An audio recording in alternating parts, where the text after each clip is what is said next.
तो basically ATP में आज हम लाइट सेक्शन को डिस्कस करेंगे। जर्नल, एक तो जर्नल क्वांटिटीज था, फिजिकल क्वांटिटीज, उसके अलावा एक थर्मल, इलेक्ट्रिसिटी और एक लाइट, ये चार सेक्शंस कवर होते हैं एटीपी में। इसके अलावा न्यूक्लियर एटीपी का पार्ट नहीं है और स्पेस फिजिक्स भी एटीपी का पार्ट नहीं है।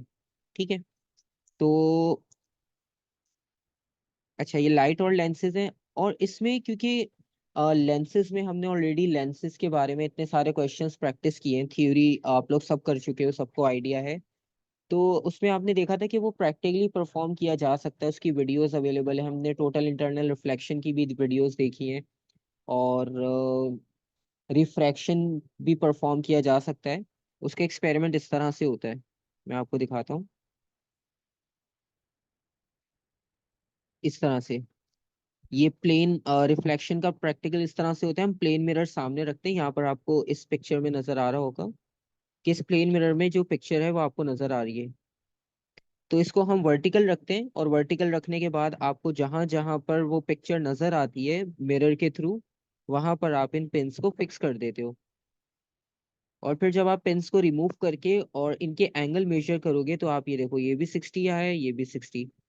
तो ये रिफ्लेक्शन का प्रैक्टिकल इस तरह से परफॉर्म किया जाता है। लेकिन अगेन हम एटीपी दे रहे हैं तो हमें प्रैक्टिकल चीजों के बारे में नॉलेज की कोई नीड नहीं है। ठीक है, ये रहा इस तरह से।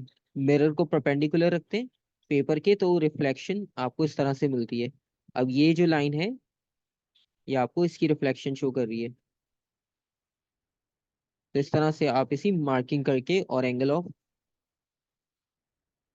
इंसिडेंस और रिफ्लेक्शन फाइंड आउट कर लेते हो। ठीक है। इसी तरह रिफ्रैक्शन का भी कॉन्सेप्ट होता है। अब आप यहाँ पर देखो, ये जब आप इतना डीप इस पे ग्लास रखते हो, ठीक है, तो ये प्रैक्टिकल पिक्चर्स हैं। ठीक है, ये ऐसा नहीं है कि खुद से एनिमेटेड या एडिटेड है, ये प्रैक्टिकल पिक्चर्स हैं इसकी। और इसमें आप एक चीज नोटिस करो कि जो डॉटेड लाइन है इसका पाथ, और ये जो आपको ग्लास स्लैब में नजर आ रही है, इन दोनों के पाथ में देखो डिफरेंस है। ये दोनों एक लाइन में ट्रेवल नहीं कर रही, इनका पाथ की जो डायरेक्शन है वो थोड़ी सी चेंज हो गई। तो डीप मीडियम में जाने के बाद जो है वो डायरेक्शन चेंज होती है। आप इस पॉइंट को कंसिडर कर लो और इस पॉइंट को। अब आप ये देखो थोड़ा सा टिल्टेड है। ठीक है, ये वाली लाइन कंसिडर करो आप, ये वाली लाइन कंसिडर करो, ये दोनों सेम लाइंस है बेसिकली, लेकिन डेप्थ की वजह से इनकी डायरेक्शन थोड़ी सी चेंज होती हुई नजर आ रही है। हालांकि स्ट्रेट लाइंस है जब आप ये ग्लास स्लैब इस पे से रिमूव करोगे। और यहाँ पर एक प्रॉपर पिक्चर शो की है जिसमें आपको क्लियर एंगल दिखाई दे रहा है कि किस तरह से लाइट जो है वो बेंड होती है।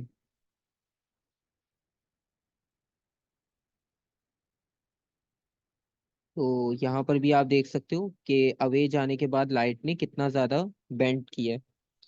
तो ये सारे वो एक्सपेरिमेंट्स है जो हम प्रैक्टिकली इजीली परफॉर्म कर सकते हैं और इसमें कोई प्रॉब्लम भी नहीं होता हमें।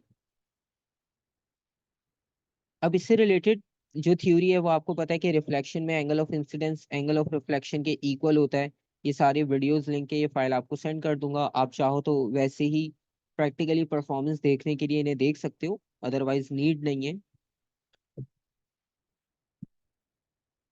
बाकी जो प्रिज्म के बारे में, सॉरी प्रिज्म नहीं, लेंस।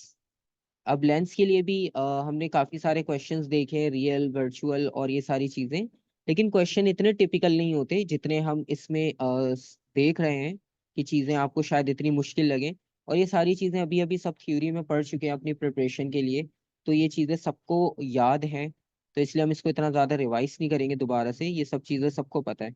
वरना वो थ्योरी जिनका भी एग्जाम होना है उनको और कंफ्यूजन हो जाएगी। तो हम इसके डायरेक्ट क्वेश्चंस की तरफ जाते हैं, इसके क्वेश्चंस देखते हैं। इसके क्वेश्चंस इजी होते हैं और मैंने लास्ट ईयर भी इसकी काफ़ी सारी अपलोड की थी वीडियो सिंगल सिंगल क्वेश्चन की। और इसमें काफ़ी सारे रिपीटेड आइडियाज आपको लाइट के क्वेश्चंस में मिलेंगे। ठीक है। अभी जैसे ये लाइट की बुकलेट है, एक तो इसमें ये वाला क्वेश्चन है ना, आप इसकी बस डायग्राम को माइंड में रखना, ये आपको एक दो बार और नजर आएगा इसी बुकलेट में। ये देखो, थोड़ी बहुत चेंजेस करते हैं लेकिन कॉन्सेप्ट उसी तरह से लेकर आ रहे हैं। यहाँ पर भी आप देखो, तो इस ये वाला जो डायग्राम वाला क्वेश्चन है ना, ये काफी रिपीटेड है। अब क्योंकि तीनों सेम वेरिएंट्स के होंगे तो डेफिनेटली तीनों में सेम डायग्राम यूज की गई है। ये ट्राइंगल वाला जो मेजरमेंट वाला पार्ट है ना, ये तो बहुत आपके पास आपको मिल जाएगा। हाँ, इसमें इस टाइप वाले क्वेश्चन में प्रॉब्लम होती है सबको, कि इसमें डायग्राम आपने खुद से बनाना है, तो ये एक तरह का थियोरेटिकल पेपर जैसा लगता है आपको। तो ये भी हम देखते हैं कैसे बनता है। ये देखो, अब दूसरा वेरिएंट आया उसमें भी रिपीटेड, तीसरा वेरिएंट आया उसमें भी रिपीटेड, थोड़ी सी चेंजेस कर दी। ये देखो, ये वाली डायग्राम फिर से आ गई। ठीक है, एयर भी चेंज हो गया, फिर से डायग्राम। तो ये काफी रिपीटेड आइडियाज हैं इसमें। ये वाली देखो, फिर से डायग्राम, फिर एयर चेंज, और सेम क्वेश्चन नंबर 3 ही आता जा रही है। क्योंकि अगेन वही बात है कि प्रैक्टिकल करते वक्त तो स्टूडेंट बहुत सारी मिस्टेक कर सकते हैं हैंडलिंग में, लेकिन पेपर में तो सब उनको लिख कर देना पड़ेगा, तो जो मिस्टेक होगी वो कैलकुलेशन में ही हो पाएगी। अदरवाइज और कोई चांस नहीं है कि हैंडलिंग की मिस्टेक हो जाए। ये आप देखो, मोस्ट रिपीटेड यही पार्ट आपको मिलेगा। तो हम लेटेस्ट से स्टार्ट करते हैं, फिर से आप देखो सेम। ये वाला क्वेश्चन आपको बहुत मिला है, तो इससे आपको ये थोड़ा आइडिया हो जाता है कि इसमें रिपीटेड चीजें काफी सारी हैं, तो इतना डिफिकल्ट नहीं होगा आपको इसको कवर करना। अभी लास्ट भी देखो, लेटेस्ट यही आया है। ठीक है, ये अक्टूबर नवंबर 23 का है, थर्ड वेरिएंट। अच्छा, इसमें ग्राफ है, तो हम ग्राफ के अलावा वाला पार्ट देखते हैं इसका, क्योंकि ग्राफ वाला हम लास्ट टाइम एक कर चुके हैं, तो थोड़ा सा आपको डिफरेंट का आइडिया हो जाएगा। ये वाला क्वेश्चन जो 4 है ना, क्वेश्चन क्वेश्चन नंबर 4 प्लानिंग वाला है। प्लानिंग वाले क्वेश्चन हम एक दिन अलग से करेंगे, ताकि मिक्सअप ना हो आपके पास। हाँ, ये वाला हम पहले कर लेते हैं, क्योंकि ग्राफिकल रिप्रेजेंटेशन हम लास्ट टाइम प्रैक्टिस कर चुके हैं। क्योंकि ग्राफ में फिर वो काफी सारा टाइम आपका कंज्यूम हो जाएगा, तो क्वेश्चंस फिर काफी सारे डिस्कस हो नहीं पाएंगे। तो ये वाला क्वेश्चन, ये वाला डायग्राम सबसे रिपीटेड है आपके पास लाइट सेक्शन में, और मे बी क्वेश्चन भी पूरा पूरा रिपीटेड ही हो। वो तो अभी हम इसको 2-3 वेरिएंट्स इसके देखेंगे तो आपको आइडिया हो जाएगा खुद भी। इसमें मैग्निफिकेशन चेक की जा रही है बेसिकली, कि जो आपके पास ऑब्जेक्ट का साइज है और जो इमेज बन रही है उसमें मैग्निफिकेशन कितनी चेंज है। अब सबसे पहला उन्होंने पार्ट दिया आपको ये, कि आपने इसकी हाइट नोट करके लिखनी है। ठीक है, अब आप मुझे ये बताओ कि ये जो पिक्चर आपके पास डायग्राम नंबर 3.2 है, फिगर 3.2, इसकी आप हाइट कैसे नोट करोगे?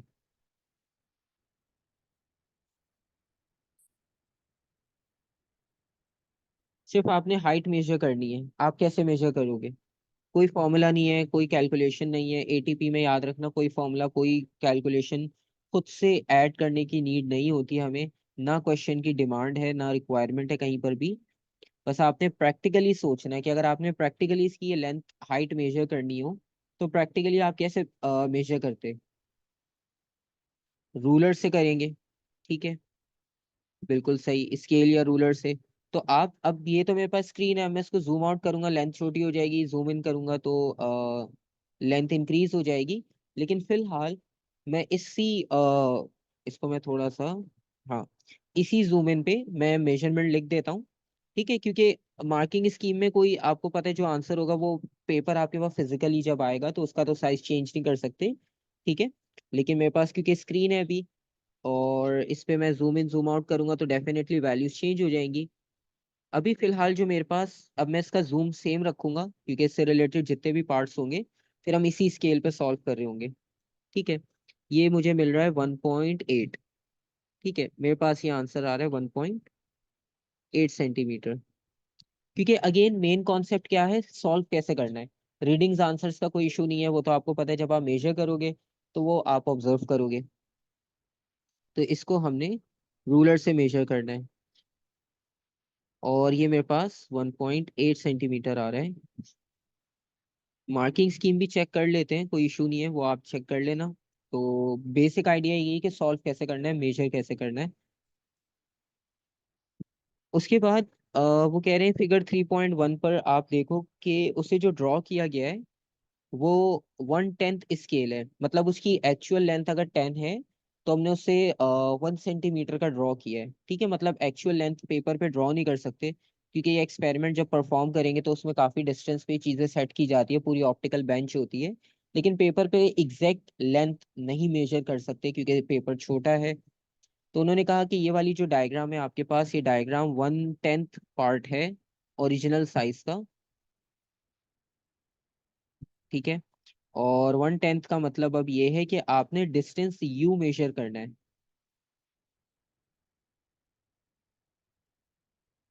ठीक है।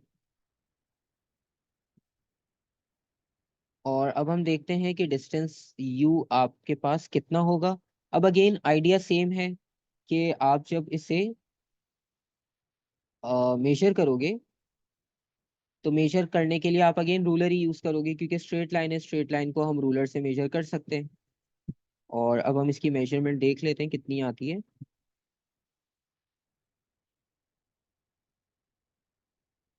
यहाँ पर ये डायग्राम है और अभी सिर्फ यू का डिस्टेंस हमने नोट करना है। ठीक है। और यहाँ से अब मैं अगेन अपनी वही सेम स्केल को रखकर रूलर स्क्रीन पर चेक कर लेता हूँ कितना आ रहा है। आप भी यूज करके देख सकते हो एक आइडिया के तौर पे। तो मेरे पास आ रहा है 2, 2.1, 2.2, 2.3, 2.4। ठीक है। तो मेरी मेजरमेंट के अकॉर्डिंग अभी ये 2.4 है।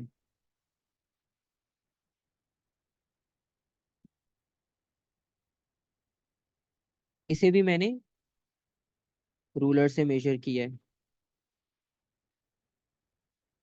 फिर इसके बाद the actual distance, actual object distance you is 20 centimetre. अब इन्होंने खुद से लिख दिया 20 सेंटीमीटर। अच्छा, इन्होंने लिखा हुआ था 1/10 ऑफ द स्केल। 1/10 का मतलब है कि हमारे पास जो आंसर होगा वो 10 टाइम्स छोटा आएगा। ठीक है, क्योंकि पेपर पे छोटी डायग्राम होगी। और उन्होंने कहा है कि एक्चुअल ऑब्जेक्ट डिस्टेंस इज 20। अब हम इसको एक्यूरेट कर लेते हैं। इसका मतलब है इसकी लेंथ होगी 2 सेंटीमीटर। ठीक है, क्योंकि अगेन वही बात है, मैंने स्क्रीन में जूम इन किया हुआ है तो मेरे पास लेंथ थोड़ी सी ज्यादा आएगी आंसर में। लेकिन यहाँ पर लिखा हुआ है 20, तो 20 का मतलब है इसकी ओरिजिनल लेंथ अभी यहाँ पर स्केल में 2 सेंटीमीटर होगी। तभी इसको 10 टाइम्स मल्टीप्लाई करेंगे तो ये 20 बनेगा। ठीक है। ठीक है, ये वैल्यू वैल्यू हो गई हमारे पास 2। अच्छा, the student places the lens at the distance u is equals to 20 centimeter from the illuminated object. He removes the screen slowly until a clearly focused image is formed on the screen. He measures the distance v between the center of the lens and the screen. On figure 3.1, this distance is represented to scale by the distance v, or use figure 3.1 to determine the actual distance v between the center of the lens and the screen. Show your working. अच्छा, अब आपने find out करना है actual distance v। अब इन दोनों words में आप difference देखना। जब इन्होंने पार्ट 1 में पूछा था, इन्होंने कहा था मेजर द डिस्टेंस u। ठीक है, सिर्फ उन्होंने एक डिस्टेंस कहा था। यहाँ पर वो कह रहे हैं कि एक्चुअल डिस्टेंस v। इसका मतलब ये है कि आपने 10 टाइम्स मल्टीप्लाई करके फाइनल आंसर लिखना है। ठीक है, तो वो आपका एक्चुअल डिस्टेंस होगा। अगर वो सिर्फ डिस्टेंस कहते तो डिस्टेंस सिर्फ ये नॉर्मल होता।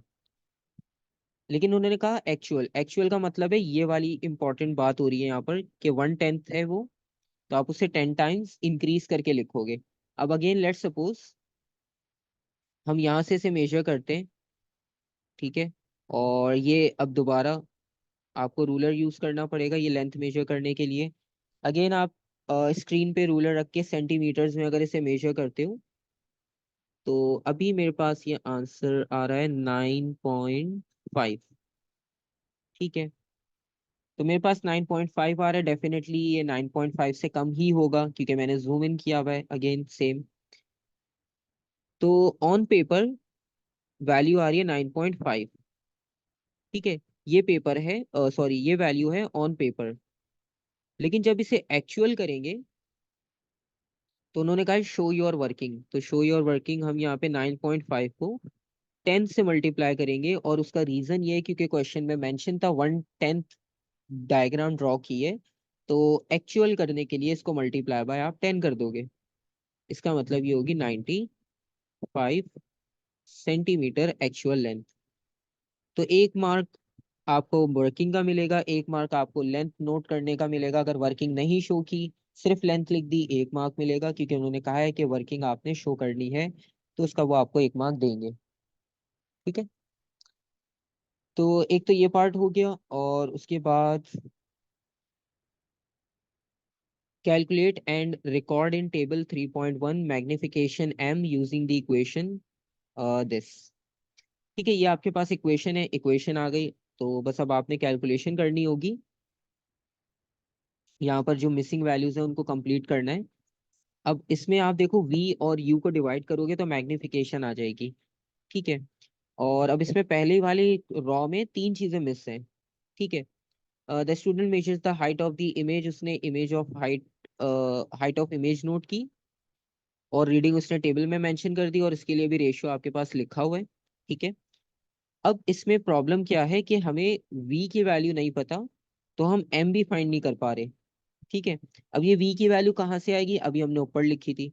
तो आप अगर क्वेश्चन नहीं भी पढ़ोगे तो इतना आपको आइडिया हो जाएगा, क्योंकि अभी हमने ऊपर 20 जो है वो एक्चुअल रीडिंग नोट की थी। मतलब उन्होंने आपको दी थी क्वेश्चन में कि u की एक्चुअल वैल्यू 20 है, और आपके पास v की एक्चुअल वैल्यू आ रही है 95। ठीक है, तो मैं इसे 95 लिख देता हूँ। तो अब मैग्निफिकेशन आप ये फॉर्मूला यूज कर सकते हो, 95 डिवाइडेड बाई 20, तो आपको आंसर मिल जाएगा 95 डिवाइडेड बाई 20,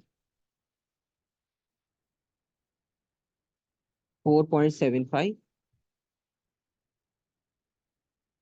अच्छा, आंसर्स मार्किंग स्कीम से डिफरेंट होंगे, क्योंकि मैं स्क्रीन पे मेजर करके लेंथ लिख रहा हूँ। ठीक है, मार्किंग स्कीम वाली लेंथ लिखूंगा तो फिर सबके आंसर सेम हो जाएंगे। तो बस हमने मेथड देखना है। उन्होंने भी मार्किंग स्कीम में शायद आंसर कंप्लीट नहीं लिखा होता है, क्योंकि हर स्टूडेंट मेजर करता है तो पॉइंट्स का भी डिफरेंस आ जाता है वैल्यू में, कभी कभार उतना चलता है। उसके बाद एच आई और एच ओ, एच आई और एच ओ अब आपने देखना है कि वो कितना है। अच्छा, अब यहाँ पर एच आई तो टेबल में लिखा हुआ है, लेकिन एच ओ की वैल्यू गिवन ही नहीं है। ठीक है, हम देख लेते हैं बाकी पार्ट में उन्होंने क्या कहा है। ठीक है, वो तो उसने रिपीट किया है, सही है। तो height of object, height of object देख लेते हैं, ऊपर कहीं मेंशन थी, ये रही। अब ये देखो, आपसे उसने कब स्टार्ट में रिकॉर्ड करवाई थी हाइट ऑफ ऑब्जेक्ट, जो कि हमने 1.8 नोट की थी, 1.8। ठीक है, तो लास्ट बिल्कुल आते आते वो आपको वैल्यूज अपने क्वेश्चन में मिलेगी। ठीक है, कुछ और सोचने की, फॉर्मूला सोचने की जरूरत नहीं है, आपको सारी वैल्यूज अपने इसी में मिल जाएंगी। तो हाइट ऑफ इमेज 5.9 है, और हाइट ऑफ ऑब्जेक्ट थी 1.8। 5.9 डिवाइडेड बाय 1.8 कर लेंगे, 3.27, यानी 3.3 कर लेंगे हम राउंड ऑफ।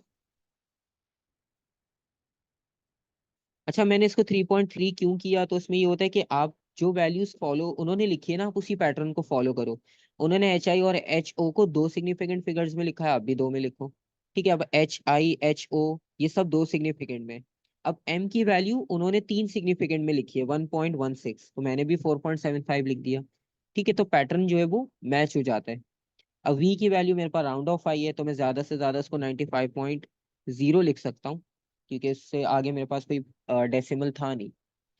तो इसमें आप जो जैसा पैटर्न वो फॉलो कर रहे हैं, आप भी वैसा फॉलो करो, ताकि वो मैच होगा, यूनिफॉर्म लगेगा।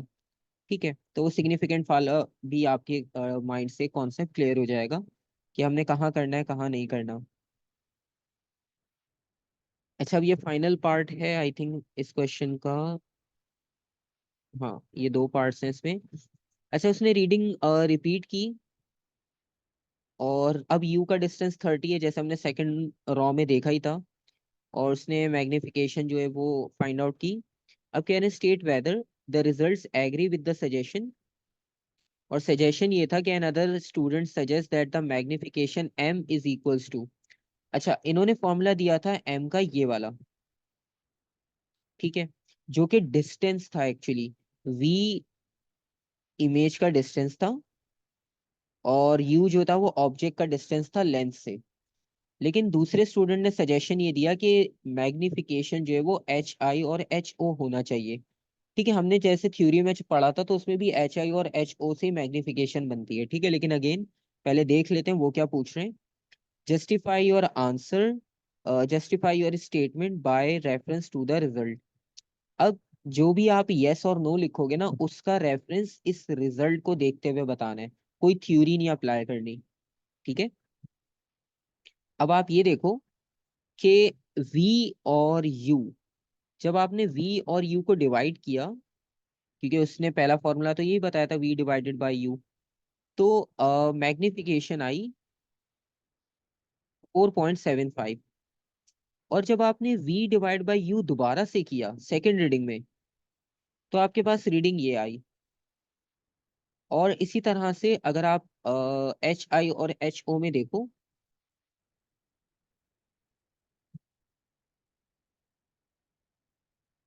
तो एच आई और एच ओ तो हमारे पास 1.8 था, तो हमने H I divided by H O किया, हाइट ऑफ ऑब्जेक्ट, तो उसमें आपके पास 5.9 H I height of image थी और ऑब्जेक्ट की हाइट 1.8 थी। और इसी तरह से यहाँ पर अब हाइट ऑफ इमेज 1.8 है, ठीक है, और ऑब्जेक्ट की हाइट से डिवाइड करके मैग्निफिकेशन ये आ रही है। ठीक है। अब आपको क्या लगता है कि इसकी स्टेटमेंट जो है सजेशन सेकंड वाली, ये वाली पॉइंट, ये सही है या गलत?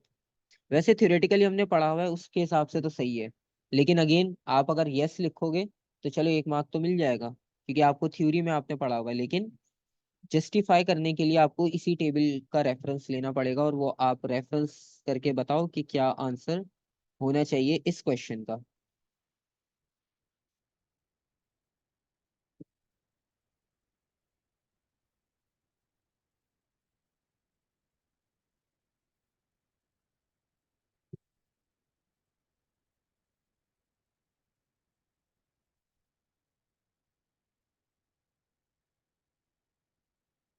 अच्छा, उसकी स्टेटमेंट, अच्छा एक आंसर आपने दिया है, it's with in experimental range, I read something like that, okay.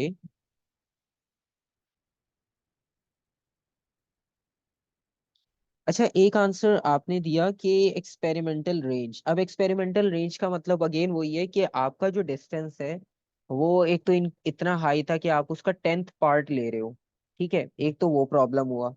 दूसरी बात ये कि आप जब ऑब्जेक्ट का डिस्टेंस बढ़ा रहे हो, ठीक है, अब मैग्निफिकेशन जितना भी हमने पढ़ा है लेंसेज में, मैग्निफिकेशन आपको ये बताता है कि आपके ऑब्जेक्ट की हाइट, इमेज की हाइट कितनी है। आप बुक से लेटर रीड कर रहे हो, मेरे सामने ये यू लिखा हुआ है, मैं इसको मैग्नीफाइंग ग्लास से देखूंगा तो मुझे ये बस पता चलना चाहिए कि वो मुझे यू को कितना मैग्नीफाई करके दिखा रहा है।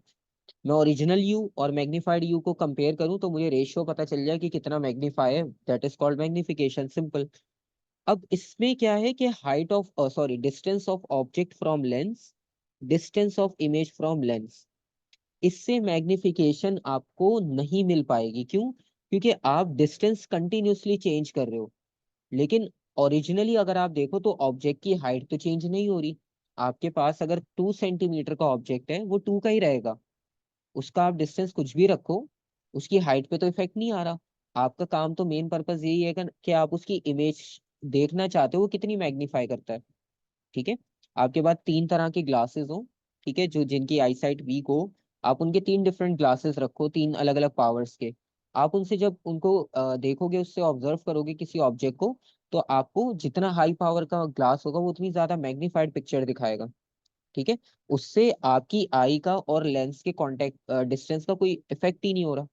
ठीक है, मैग्नीफाई तो वो उतना ही कर रहा है, लेकिन डिस्टेंस से क्या चीज आपको पता चलेगी कि वो कितनी शार्प है, कितनी ब्लर है। डिफरेंस सिर्फ इतना होगा, और ये आपके क्वेश्चन में लिखा हुआ था, मैं आपको यहाँ दिखाता हूँ। ये लिखा हुआ, the student places the lens at distance 20 from the illuminated object, he moves the screen slowly until a clearly focused image is formed. Distance change करने से इमेज ब्लर फोकस हो सकती है। ठीक है।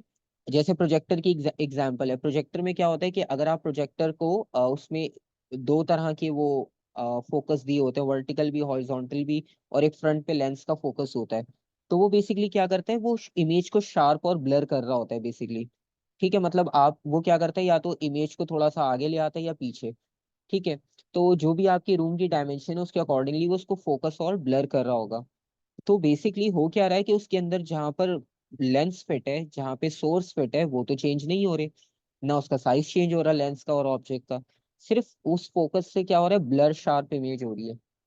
तो इस रेफरेंस के इस्पेक्ट से आप ये देखो कि जो स्टूडेंट ने यहाँ पर सजेशन दी है वो बिल्कुल सही दी है।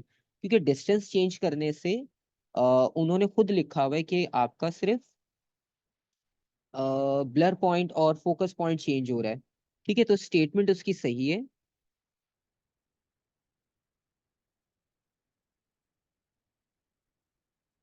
Suggestion is right. और इसमें जरूरी नहीं है कि आपका आंसर वही आप लिखो एग्जैक्ट जो मार्किंग स्कीम में है। ठीक है, क्योंकि आप इसमें प्रैक्टिकली सोच रहे हो। और उन्होंने जब आपको खुद इतनी बड़ी हिंट दी है इन 3 लाइंस में, उन्होंने इसलिए इतना डिटेल लिखा है ताकि यहाँ से आप वो चीज पिक कर लो कि इससे चेंज क्या आ रहा है। ठीक है,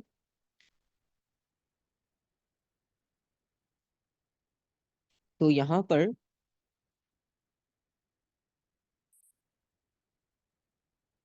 इसका आंसर हम लिखेंगे because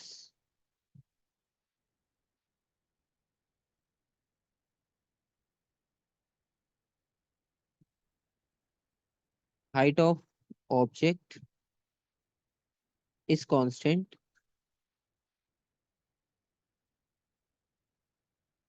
through out the experiment. क्योंकि हाइट ऑफ ऑब्जेक्ट तो सेम है, आपने तो उसकी मैग्निफिकेशन को टेस्ट करना है ना, तो आप उसकी 5-6 रीडिंग्स ले लो, आपको पता चल जाएगा कि मैग्निफिकेशन क्या है। ऑब्जेक्ट की हाइट पे तो कोई इफेक्ट नहीं पड़ेगा। Through out the experiment.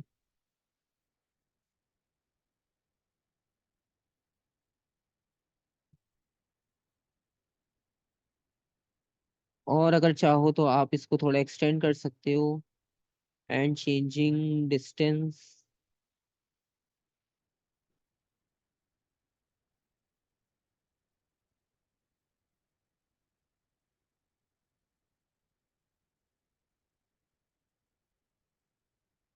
और फोकस इमेज। इसलिए इसमें एग्जैक्ट आंसर नहीं लिखते क्योंकि हर स्टूडेंट अपनी थिंकिंग के अकॉर्डिंग इसको डिफाइन करेगा। तो इसमें कोई एक दो फिक्स आंसर नहीं हो सकते। हर स्टूडेंट अपने मतलब स्टेटमेंट लिखकर उसको यस और नो में एक्सप्लेन कर सकता है। Part two, suggest how you would continue to use the same apparatus to test the suggestions that the magnification m is equals to this।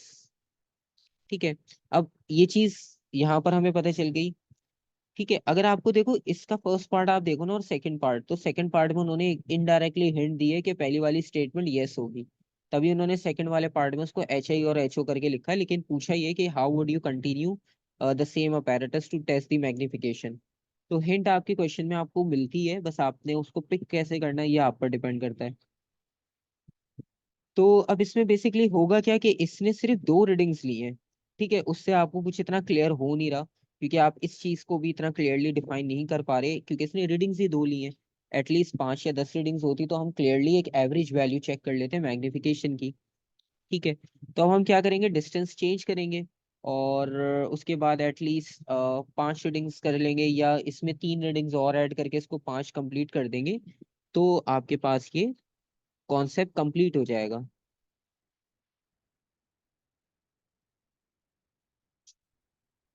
So change the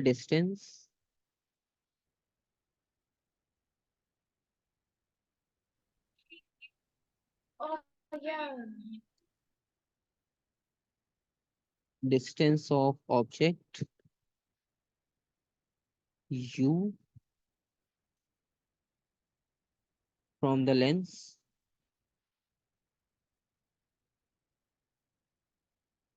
and at least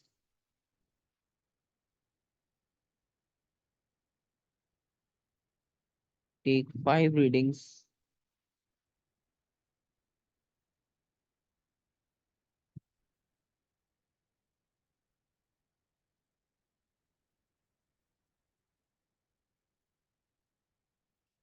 for table। ठीक है, बाकी आप इसको ऐसे भी लिख सकते हो कि आप 3 और रीडिंग्स लेकर इससे 5 रीडिंग्स कंप्लीट कर दो और फिर उसका हम जो है वो एवरेज कर लेंगे। ठीक है, अच्छा एक तो ये वाला पार्ट हो गया क्वेश्चन का, और जिन्होंने थोड़ा सा मतलब लेट ज्वाइन किया है तो ये वाले क्वेश्चन को स्टार करने का रीजन ये है कि इसमें ये डायग्राम वाला क्वेश्चन जो है वो 80% आपको इस पूरी फाइल में रिपीटेड मिलेगा। ठीक है। अभी 23 जो अक्टूबर नवंबर का वेरिएंट है, ये उसका क्वेश्चन था। इसका फर्स्ट वेरिएंट देखो आप। ठीक है, ये तो प्लानिंग वाला है, इसको अभी इग्नोर कर दो, प्लानिंग वाला क्वेश्चन हम अलग से करेंगे। और ये आप इसका देखो नेक्स्ट वेरिएंट। इसमें ग्राफ था, इसलिए मैंने स्किप किया, क्योंकि ग्राफ हम लास्ट टाइम कर चुके हैं। तो थोड़ा डिफरेंट क्वेश्चन कर रहे हैं, ताकि आपके पास वैरायटी हो जाए क्वेश्चंस की।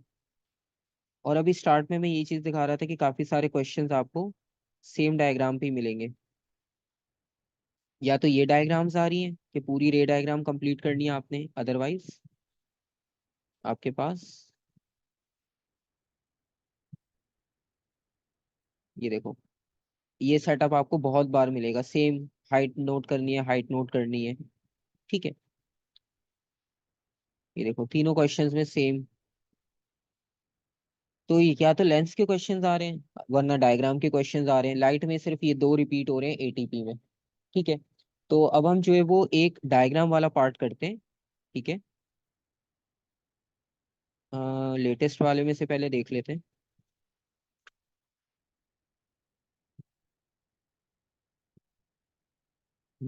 सबसे लेटेस्ट कौन सा है?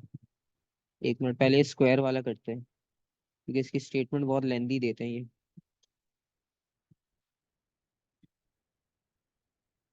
क्वेश्चन नंबर 2 है, a student investigates the position of the image in a plane mirror. ठीक है, एक प्लेन मिरर का क्वेश्चन हो गया। और आपको एक ट्रेस शीट दी है फिगर 2.1 में, जो कि कम्प्लीटली फुली स्केल्ड मार्क हुई हुई है पेपर पे, और कुछ भी नहीं है इस पेपर पे, ब्लैंक है। ठीक है, तो आपको जो डायग्राम भी बनानी होगी वो कम्प्लीटली फुल डायग्राम बनानी होगी। सिर्फ इमेजिनरी या सिर्फ एक्सप्लेनेशन के लिए नहीं बनानी होगी।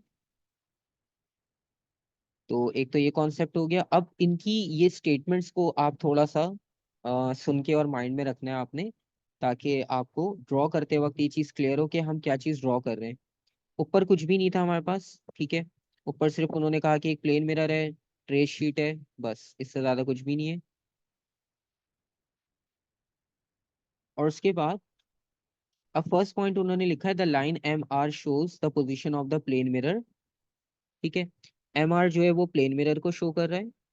Draw a normal to this line that passes through its center. Label the normal NL. Label the point at which NL crosses MR with letter B. ठीक है, नॉर्मल ड्रॉ करना है, NL लिखना है उसको, और label the point at which NL crosses MR with letter B। जहां पे वो उसे क्रॉस करेगा वहां पर क्या लिखना है? B। सबसे पहले नॉर्मल बनाते हैं। ठीक है, सबसे पहली इंस्ट्रक्शन आपने नॉर्मल बनाना है, फिर उसके बाद बाकी काम करेंगे हम।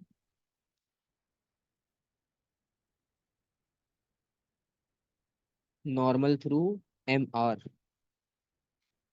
ठीक है, ये आ गया MR। अब इसका नॉर्मल आपने बनाना है, तो नॉर्मली उन्होंने कहा है कि सेंटर में बनाना है। अगेन सेंटर में बनाने के लिए आपको इसकी मेजरमेंट्स करनी पड़ेगी। ठीक है, आप इस पे रूलर रख के पहले मार्क कर लो इसका सेंटर कहाँ बनता है। जैसे इसका डिस्टेंस आ रहा है 11, में से थोड़ा जूम करके 12 कर देता हूँ, मेरे लिए इसको सेंटर करना इजी हो जाएगा।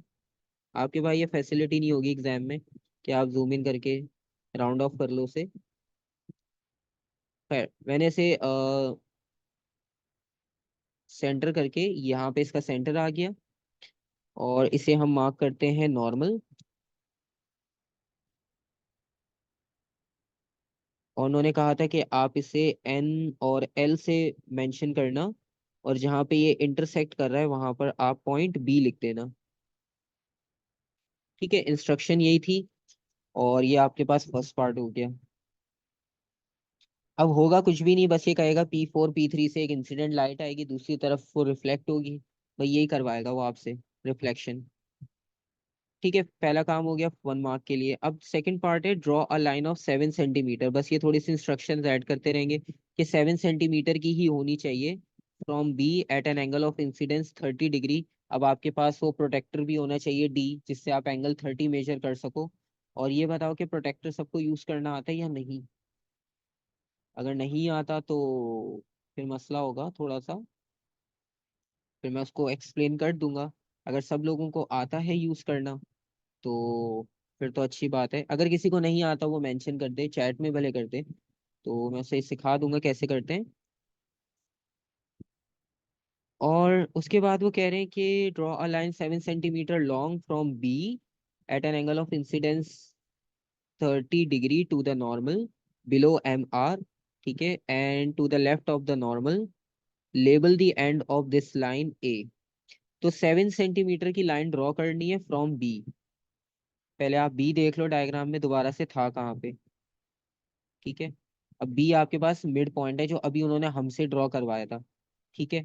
और उससे 7 सेंटीमीटर की लाइन ड्रॉ करनी है, एंगल ऑफ इंसिडेंस 30 होना चाहिए to the normal below M R, यानी जो सेंटर लाइन है मिरर की उसके नीचे ड्रॉ करनी है, to the left of the normal, ठीक है। लेफ्ट ऑफ द नॉर्मल पे ड्रॉ करनी है। तो अब हम आते हैं लेफ्ट ऑफ द नॉर्मल पे। अच्छा, पहले मैं आपको दिखा देता हूँ, अगर इन केस नहीं आता यूज करना, तो वैसे कोई इतना मुश्किल काम नहीं है। इसको मैं स्नाइप कर लेता हूँ।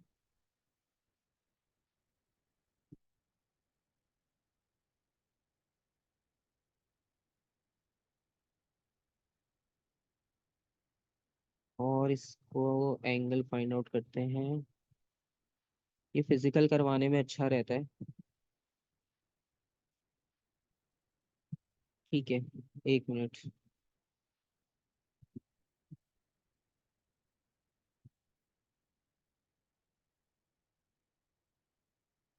Open with snipe and.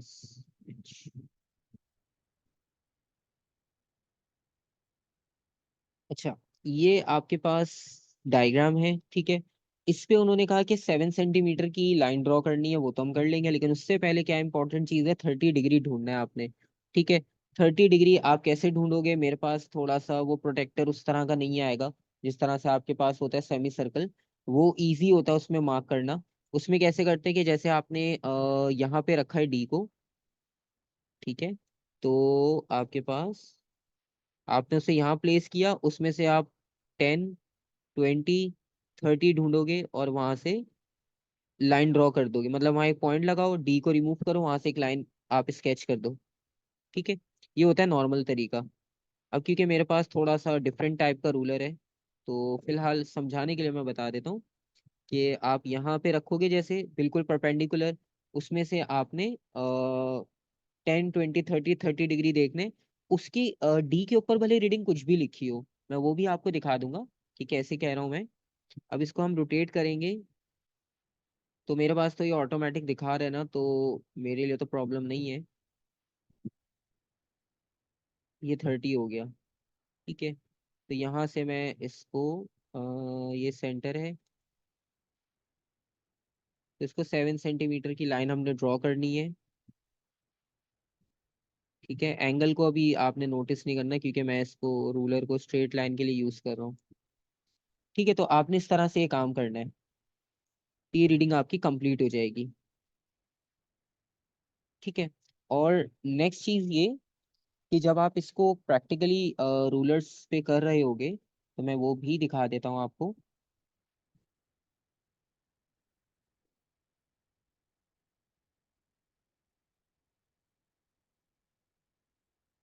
उसमें ना काफी सारे लोग कंफ्यूज हो जाते हैं कि एंगल कौन सा नोट करना है। अब लेट्स सपोज हम वापस आते हैं इसी पे। अब आप इसमें से कोई भी यूज कर रहे हो ना प्रोटेक्टर से, ये वाला नॉर्मली सिंपल है, प्लेन है, जो हम यूज कर रहे होते हैं। तो अब आप इसमें देखो, आपने लाइन के साथ बिल्कुल इसे परपेंडिकुलर रखा था, मतलब लाइन जो है वो आपके पास बिल्कुल यहाँ पर थी,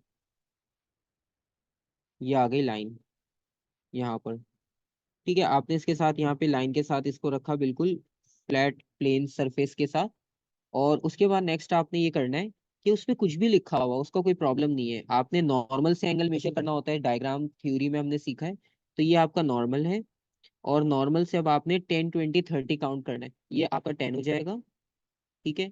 ये 20 हो जाएगा, ये 30 हो जाएगा। आप यहाँ लाइन ड्रॉ करो, प्रोटेक्टर हटाओ वहां से फिर, और एक स्ट्रेट लाइन ड्रॉ कर दो, आपके पास ये मार्किंग कंप्लीट हो जाएगी 30 डिग्री की। ये सही है। तो आप जो है वो प्रैक्टिकली जब कर रहे होगे पेपर पे तो आपने इस तरह से करना है, ठीक है। मेरे पास तो वो ऑटोमेटिक था, तो उसमें तो आपको नहीं शायद क्लियर हो उतना। तो जरूरी नहीं कि आप प्रोटेक्टर को वर्टिकल करके रखो, फिर आप 30 डिग्री वैसे भी कर सकते हो नॉर्मल के साथ। लेकिन इतना कोई मुश्किल काम नहीं है, आप सिंपल रखो और उसको मार्क कर दो, तो ये चीज हो जाएगी। और इससे आपको आपकी लेंथ मिल जाएगी। क्वेश्चन पे वापस जाते हैं, ये रहा क्वेश्चन। तो अभी फिलहाल मैं एक रफ स्केच यहाँ पे कर रहा हूँ 30 डिग्री का, ठीक है। क्योंकि अभी फिलहाल यहाँ पर 1 2 3 4 5 6 7 थोड़ी सी ज्यादा कर दी मैंने।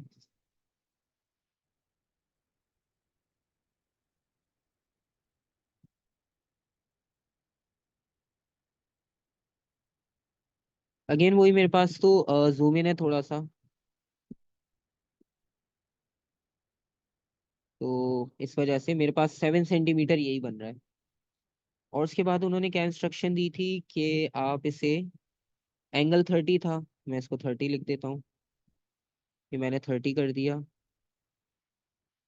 और ये एंगल अल्फा है फिलहाल मेरे पास उनके अकॉर्डिंग, ठीक है। Label the end of this line A, एक मार्क के लिए इतना सारा काम करवाया है, ये रहा ए, ठीक है। उसके बाद पॉइंट सी है, the student places the reflecting face of the mirror vertically on the line M R. अब जाके मिरर आया है, उससे पहले मिरर रखा हुआ नहीं था, सिर्फ लाइन मार्क की हुई थी उसके लिए। और वो उसने रखा है सेम एम आर पे, तो जहां पर लाइन थी वो अब मिरर बन गई। He places two pins P1 and P2 on line AB at a suitable distances apart for this type of ray trace experiment. Suggest a suitable distance apart for pins P1 and P2 for this type of ray traced experiment. अब आपने उनका distance mention करना है कि वो approximately कितना होना चाहिए, ठीक है। तो अब आपके पास जो लाइन थी वो 7 सेंटीमीटर की है, ठीक है। मतलब जो हमने टोटल लाइन ड्रॉ की वो 7 सेंटीमीटर है। अब पॉइंट P1 और P2, अब ये लाइन ए बी बन गई। वो बात कर रहा है लाइन ए बी पे 2 पॉइंट्स मार्क करने हैं, ठीक है। अब ये पता है कौन सा एक्सपेरिमेंट बन गया, अभी हम यहाँ पर डिस्कस कर रहे थे,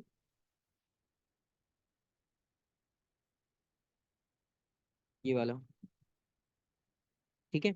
अब आप इस रिफ्लेक्शन वाले प्रैक्टिकल में देखो कि इन्होंने जो लाइंस मार्क की हुई हैं तो वो मतलब सही है, थोड़े डिस्टेंस पे हैं, बहुत कम भी नहीं है बहुत ज्यादा भी नहीं है, तो एक एवरेज सा डिस्टेंस हमने मार्क करके दिखाना है। अब 7 सेंटीमीटर की लाइन है, अब डिस्टेंस इतना ज्यादा ना हो कि वो लाइन से ही बाहर निकल जाए, लाइन के अंदर ही ना आ रहा हो, तो पिंस लाइन के रेंज में ही रहेंगी, उससे बाहर नहीं जाएंगी। तो आप उन दोनों के मिड में डिस्टेंस ये कर सकते हो कि आपने 1 सेंटीमीटर आगे बढ़ाकर एक पिन लगा दी, यहाँ से 1 सेंटीमीटर पहले एक पिन लगा दी, बीच में डिस्टेंस 4 5 सेंटीमीटर का आ जाएगा, ठीक है। तो 1 सेंटीमीटर आपने फ्रंट से छोड़ दिया, 1 सेंटीमीटर बैक से छोड़ दिया, बीच में 5 सेंटीमीटर या 4 सेंटीमीटर इस तरह से, ठीक है। तो मतलब एक पेन हम यहाँ पर लगा देंगे, लेट्स सपोज, और एक पेन यहाँ पर, ताकि आपको पता है जब आपने 7 सेंटीमीटर की लाइन बनानी है, जिस तरह ग्रेडियंट हम लेते हैं ग्राफ में, तो हम कोशिश करते हैं दोनों एंड्स बैलेंस करके लें, तो इसी तरह से आप यहाँ पर दोनों एंड्स को बैलेंस करके, एटलीस्ट 7 सेंटीमीटर की लाइन है, 1 सेंटीमीटर यहाँ से स्किप किया, 1 सेंटीमीटर यहाँ से स्किप किया, तो इन दोनों का डिस्टेंस आप एटलीस्ट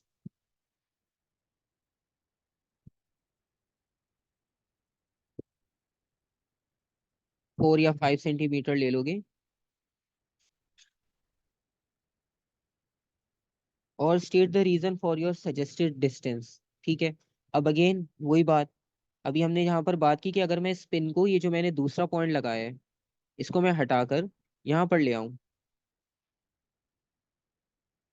ठीक है, इससे इतनी एक्यूरेसी नहीं आएगी, ठीक है। क्योंकि आपको पता है रे आपके पास जो है वो, अब आई साइट यहाँ पर है आपके पास, तो जब आप इतनी दूर से खुद ऑब्जर्व कर रहे हो, तो आप पॉइंट्स इतने क्लोज के ले रहे हो, तो एक्यूरेसी उतनी आपके पास आएगी नहीं।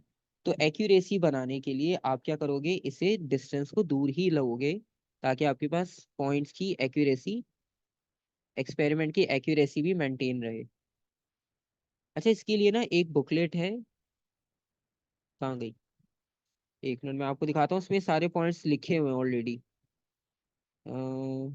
शॉर्ट नोट्स के नाम से बनाई थी। उसमें सजेशंस वगैरह ना मैंने पहले से ऐड कर दिए।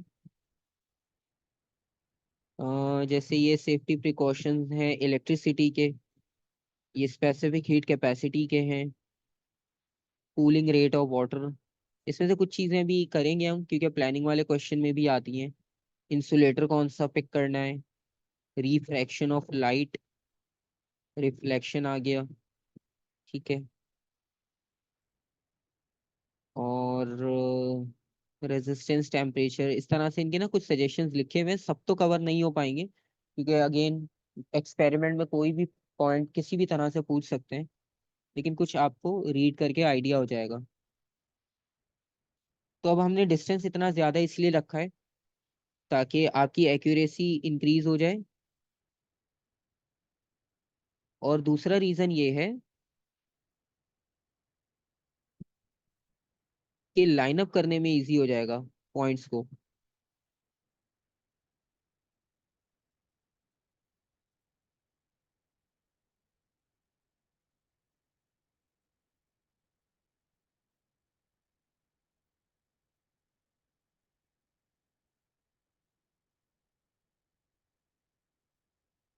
ठीक है, ये एक पार्ट हो गया। और अब दूसरे पॉइंट की तरफ 3 और 4 पे देखते हैं कब पूछेंगे आपसे। अच्छा, ये देखो सारे एक एक मार्क के लिए पूछे इन्होंने, इतने detail question. The student views the image of P1 and P2 from the direction indicated by the I in figure 2.1, places two pin P3 and P4 so that pins P3 and P4 and the images of P2 and P1 all appear exactly one behind the other. The position of P3 and P4 are marked on figure 2.1. Draw a line through the positions of P3 and P4. Continue the line until it meets MR. Measure and record in table 2.1 the acute angle beta between the line through the position of P3 and P4 and the line MR. Add units to the column in heading 2.1. इतनी सारी चीजें उन्होंने लिख कर दी है सिर्फ एक mark के लिए भी। बेसिकली करना अगेन वही है, आपके पास ये एक्सपेरिमेंट है ना, इसको आप माइंड में रखो कि जैसे यहाँ पे लाइंस हैं, अब इसकी रिफ्लेक्शन शो करनी है। तो बस वही करना है अब हमने यहाँ पर कि इस लाइन को कंप्लीट करेंगे, जहाँ पे आई साइट उन्होंने लिखी हुई है वहां से इसको मैच करवाना है हमने। और ये हमने इसको मैच करवा दिया, ठीक है। तो अब मैच करने के बाद अब इस एंगल को आपने नोट करना है, बीटा को, ठीक है। अच्छा, ये वाला एंगल तो हमारे पास 30 के ऑलमोस्ट इक्वल इक्वल ही आएगा, ठीक है। लेकिन उन्होंने आपसे कुछ और पूछा है। उन्होंने आपसे पूछा है कि आपने एक्यूट एंगल बीटा जो है वो between the line through the positions of point P and 2 and the line MR। तो लाइन और MR के बीच का एंगल पूछा है, ठीक है, क्लियरली मेंशन है, मैंने खुद से नहीं बताया, इसमें लिखा हुआ है कि acute angle between the line through a position of P3 and P4 and line MR। अब ये वाला पॉइंट जो है वो, अब वो कह रहे हैं लाइन और MR, लाइन और MR का एंगल तो ये बन रहा है, इसको उन्होंने बीटा का है, ठीक है। तो टोटल 90 डिग्री बनता है। वैसे 90 में से ऑलमोस्ट 30 तो हम कवर कर लेंगे रिफ्लेक्शन में, बाकी जो 50 या 50 से थोड़ा सा ज्यादा होगा, सॉरी 60 या 60 से तो थोड़ा सा कम होगा, या ज्यादा भी हो सकता है, 1-2 डिग्रीज, तो वो बीटा में जाएगा। अब उसके लिए आपको प्रोटेक्टर यूज करना पड़ेगा, फिर आपको ये रीडिंग एग्जैक्ट पता चलेगी, ठीक है। क्योंकि ये आंसर ऑलमोस्ट 30 के इक्वल आएगा, हमें ये तो पता है, ये वाला जो एंगल है ये ऑलमोस्ट 30 के इक्वल तो आएगा according to angle of law of reflection. लेकिन प्रैक्टिकल है, प्रैक्टिकल में एरर्स आते हैं, एग्जैक्ट सेम नहीं मिलता आपको, कभी भी थ्योरी में मिल जाता है, ठीक है। तो आपने इसकी रीडिंग नोट करके लिखनी है। अगेन प्रोटेक्टर आप यूज करोगे और इसका एंगल देखोगे कितना है, चलो वो भी चेक कर लेते हैं हम एग्जैक्टली कितना आता है। अच्छा, ये ऑलरेडी हमारे पास बल्कि डायग्राम थी ना, हम उसी में चेक कर लेते हैं। ये आ गई डायग्राम, और इधर लाइन ड्रॉ करते हैं पहले। P4 मेरा यहाँ पर गायब है थोड़ा सा, तो थोड़ा सा एस्टिमेटेड बना लेते हैं। ये लेट सपोज लाइन है, अब हम इसका एंगल नोट करते हैं। अब ये देखो मैंने इसको यहाँ पर रखा, आपके पास अगेन डी होगा तो आप तो वन एक ही बार में फाइंड आउट कर लोगे, लेकिन मुझे रोटेशन चेक करनी होगी। ठीक है, अब मैं यहाँ से नोट कर रहा हूँ। यहाँ पे लेट सपोज मैंने स्टार्ट किया, अब यहाँ से रोटेट करके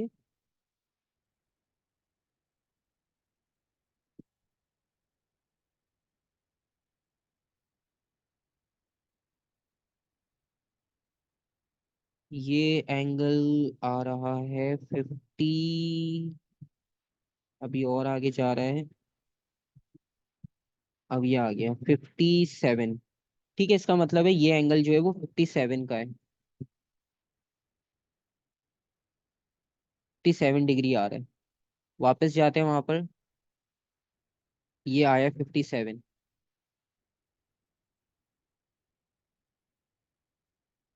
देख रहे हो, अब आपके पास कुछ कुछ चांसेस एरर के होते हैं और एरर्स आएंगे, एग्जैक्ट रीडिंग कभी भी नहीं आएगी ना, आप एक्सपेक्ट करना, क्योंकि ये प्रैक्टिकल से रिलेटेड है, थियोरेटिकल नहीं है।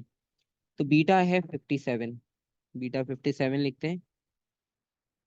ठीक है, ठीक है, एक और रीडिंग उसने ली 45 पे, उस वक्त बीटा 46 था, कोई बात नहीं। अब अल्फा प्लस बीटा करना है आपने, अल्फा प्लस बीटा कर लेते हैं, 50, 60, 70, 80, 87। तो ये देख रहे हो 3 डिग्रीज का एरर आया हमारे पास यहाँ पर।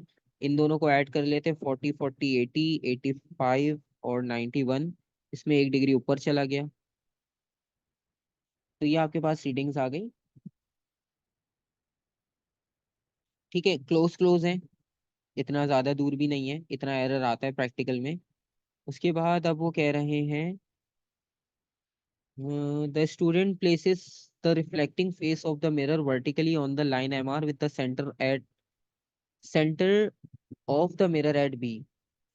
ठीक है, उसने मिरर रखा है MR पे, सेंटर उसका बी पे है। He repeats the procedure using angle of, ठीक है, 45 पे किया, अल्फा बीटा उसने रिकॉर्ड किया, और अल्फा बीटा की वैल्यूज उसने रिकॉर्ड करके रख दी। ठीक है, suggest a relationship if any between the two values of alpha plus beta in table 2.1। अब इन दोनों से अगर आपको कोई भी लिंक लगता है अल्फा प्लस बीटा का, तो वो आप एक्सप्लेन, वो आपने एक्सप्लेन करना है। ठीक है, अब हम देखते हैं कि वैल्यूज आई क्या क्या थी, इसको जूम आउट कर लेते हैं। ये वैल्यूज आई थी हमारे पास, अल्फा 30 और अल्फा 45, फिर बीटा 57, बीटा 46, इन दोनों को ऐड किया तो हमारा जो फाइनल आंसर था वो क्लोज क्लोज था। ठीक है, तो दोनों के आंसर जो है वो क्लोज क्लोज आए हैं। ठीक है, या आप इसको ऐसे लिख सकते हो, they are close to each other, they are not far from each other, they are almost equal, and they are like within the experimental accuracy. इसमें बहुत ज्यादा एरर नहीं है कि एक वैल्यू 70 आई हो, एक 91 आई हुई हो, 21 डिग्रीज का डिफरेंस आ जाए, ऐसा नहीं है। ठीक है, तो हमें बस यही सजेशन मिल रहा है अल्फा प्लस बीटा का, कि ये दोनों वैल्यूज जो है वो एक दूसरे से बहुत क्लोज हैं, values are close to each other.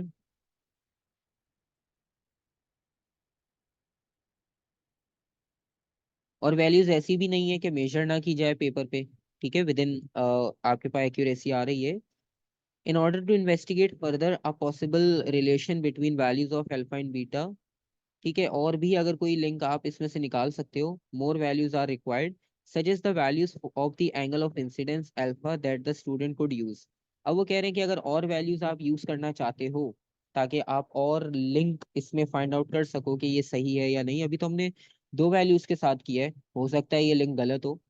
ठीक है, लेकिन जो एक्सपेरिमेंट कह रहा है हम भी उसी के अकॉर्डिंगली आंसर दे रहे हैं। तो अब आपने ये बताना है कि अगर आप दोबारा से ये रिलेशन चेक करना चाहते हो अल्फा प्लस बीटा का, तो आप इसमें एंगल ऑफ इंसिडेंस की और क्या वैल्यूज यूज कर सकते हो, सिर्फ एंगल ऑफ इंसिडेंस की। ठीक है, अभी फिलहाल उसने 30 और 45 यूज किए हैं। तो अब आप बाकी वैल्यूज उसको क्या सजेस्ट करोगे स्टूडेंट को?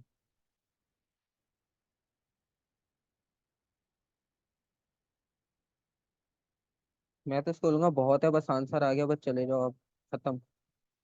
दो वीडियो रीडिंग में इतना लेंदी क्वेश्चन हो गया।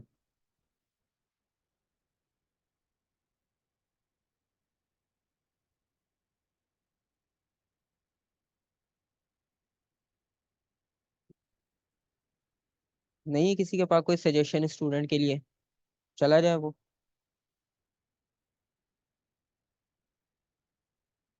तो उसने 30 और 45 एंगल ऑफ इंसिडेंस लिया है। ठीक है। और अब हमारे पास देखो दो ही चॉइसेस हैं।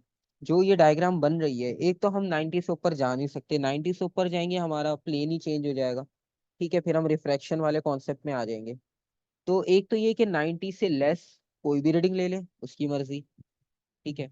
दूसरा ये कि जो हमारे पास टेबल है, एक रीडिंग 30 से कम ले ले, एक रीडिंग 45 से ज्यादा ले ले, या एक वैल्यू और 30-45 के मिड में ले ले। ठीक है, इससे क्या होगा, वैल्यूज क्लोज क्लोज होंगी और लिंक भी जो है वो फाइंड करना इजी हो जाएगा। ठीक है। 90 के अंदर रह के काम करना है, क्योंकि 90 के बाद तो फिर वो आपको पता है कि आपका साइड ही चेंज हो जाएगी मिरर की, कि 90 के बाद तो आप मिरर की बैक साइड पे चले जाओगे। तो इन्होंने 2 मार्क के लिए पूछा इसलिए, ताकि दो रीजंस आप बताओ इसमें। तो एनी वैल्यू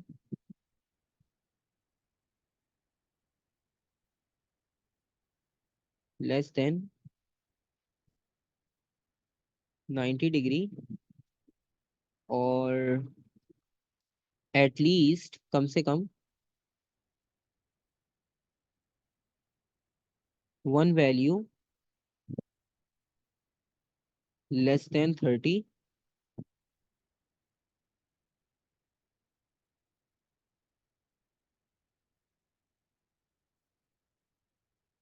वन वैल्यू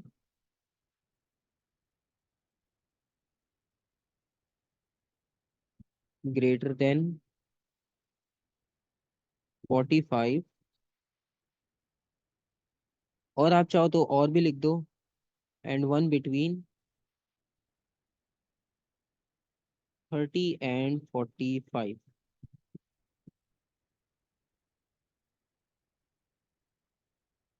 ठीक है, यहाँ तक आपके पास ये रीडिंग्स हो गई। फाइनल पार्ट है, the student does this experiment with care. ठीक है। और suggest a practical reason why the results may not be exactly those the that the theory of the reflection predicts. अब थ्योरी तो predict करती है कि exactly same होगा, लेकिन यहाँ पर आपके पास सेम आंसर नहीं आ रहा।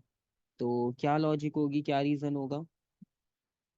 क्या आपको लगता है एक्सपेरिमेंट बेसिकली ये वाला था? आप डायग्राम को छोड़ो, आप इसमें से देखो, ये परफॉर्मेंस इसकी एक्चुअली होगी। इस परफॉर्मेंस में क्या डिफिकल्टी हो सकती है आपके लिए, आप अगर ये परफॉर्म कर रहे हो? Human error. मिरर, ठीक है, किसी का मतलब नहीं थोड़ा नहीं, सा human error. Human error. Human, बिल्कुल। क्योंकि सब मतलब किसी की बॉडी होता है थोड़ा सा, उसके हैंड शेकी होते हैं, तो उसकी पिन बिल्कुल एग्जैक्ट नहीं उससे हो पाएगा, चाहे वो कितनी कोशिश कर ले। ठीक है। किसी के आई साइट का प्रॉब्लम है, तो उससे पिन थोड़ा सा आगे पीछे लगेगी। 5 स्टूडेंट्स होंगे, पांचों थोड़ा अलग अलग लगाएंगे। ठीक है। तो इसमें ये आपके पास चांसेस हैं कि पिन जो है वो आपके पास फिक्स करना जो है, लाइनअप करना थोड़ा सा मुश्किल होगा। ठीक है। या आपके पास पिन्स की थिकनेस मतलब नॉन यूनिफॉर्म पिन हो, एक आपने लगाई वो थिक है, अब उसके पीछे आप लगाना चाह रहे हो लेकिन वो पिन थिक थी, उसकी वजह से अलाइनमेंट आपकी खराब हो गई। ठीक। ठीक है। या आपके पास ये भी हो सकता है कि जो आप प्रोटेक्टर डी यूज कर रहे थे, उसमें प्रॉब्लम है, वो मतलब कोई बिल्कुल थर्ड क्वालिटी का हमें मिल गया गलती से, तो उसमें एंगल्स की मार्किंग ही सही नहीं थी। ठीक है। और या ऐसा भी हो सकता है कि जो आप ग्लास यूज कर रहे हो ना, तो वो ग्लास मिरर मटेरियल हर जगह से यूनिफॉर्म ना हो, बीच में से मे बी वो थोड़ा सा अंदर डीप हुआ हुआ हो, लेकिन हमें पता नहीं चल रहा हो, तो उसकी वजह से थोड़ा सा आपके पास रीडिंग में चेंज आना शुरू हो जाएगा। तो बहुत सारी पॉसिबिलिटीज हैं। आपको इसकी डिफिकल्ट ये सारे रीजंस जो हैं वो मार्किंग स्कीम में भी मिल जाएंगे। आप एक दो क्वेश्चंस करोगे ना, अब जैसे ये रिफ्लेक्शन है ना, अब रिफ्लेक्शन के लिए आपको याद हो गई चीजें। रिफ्लेक्शन में वो कुछ भी पूछेगा, आपको एरर भी समझ आ गया, आपको सजेशन भी पता चल गए, तो जब भी वो रिफ्लेक्शन का पूछेगा ना, सजेशन सेम ही जाएंगे। So difficulty in lining up pins, एक तो ये प्रॉब्लम हो गया।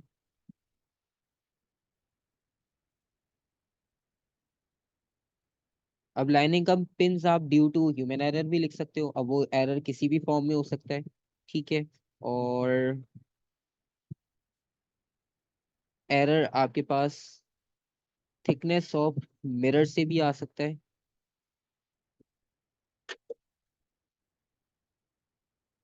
अब वो थिकनेस ऑफ मिरर यूनिफॉर्म हो, नॉन यूनिफॉर्म हो, कुछ भी हो सकती है। ठीक है।